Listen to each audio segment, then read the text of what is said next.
Hi kasari, and for today's video, wala po tayong magawa at wala tayong customer. So ganito po kalimitan lagi ang mga ginagawa ng mga may sari-sari store, lalo na pag running out na po sa lahat. Kailangan lang po natin laging may display sa ating tindahan para laging organized po mga kasari. So comment down below po kung sino po yung gumagawa ng ganito.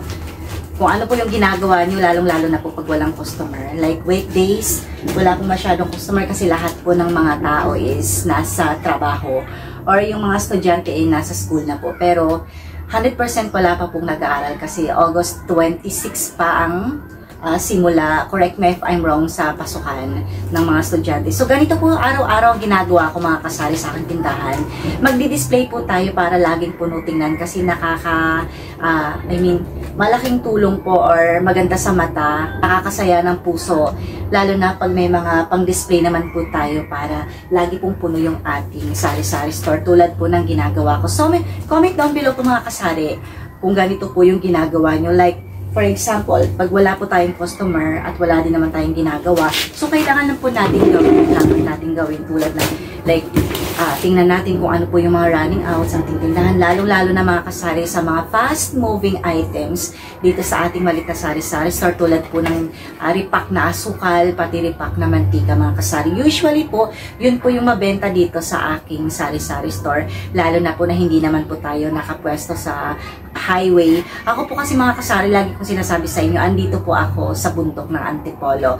Yung alam mo yung wala pong mga sasakyan na accessible, kundi tao lang po yung nakakadaan papunta dito sa aking sari-sari store. So maliit lang po yung sari-sari store ko mga kasari, pero thankful po ako kasi malaking tulong po talaga sa pang-araw-araw namin mga kasari. So ito po, magdi-display po tayo ng ating mga products sa ating. Like, ito mga kasari, itong asukal, ito po yung pang 1 kilo or itong 1 kilo, ito po yung aking nililipa kasi ito po yung mabenta dito sa aking sari-sari store. Kasi mga kasari, bihira lang po ang bumibili dito ng tig 1 kilo na asukal. Ang mabenta po sa atin, yung tigli 5, tsaka yung 1/4. Yun lang po mga kasari yung mabenta dito sa aking munting sari-sari store. So, ayan, i-display lang po natin yan. Tapos, iriripak po natin yan pag hindi na po tayo busy. Ito po yung mabenta, mga kasari. 1/4 na asukal. Yung 1/4 ko na asukal dito, mga kasari, is 25 pesos, mga kasari. Disclaimer lang, mga kasari, hindi po tayo lahat pare-pareho ng presyo ng asukal. Depende rin po yan sa grocery store kung saan po tayo namimili. Kasi may ibang grocery store po talaga, mga kasari, na medyo pricey po sila. Kaya, kailangan pricey din po ng konti yung ating paninda. Hindi naman sa marami kang kakompetensya na ibababa mo yung paninda mo, mali po yun mga kasari. So, tulad dito ang asukal, hindi naman po to nasisira o hindi naman po nagkakaroon ng expiration.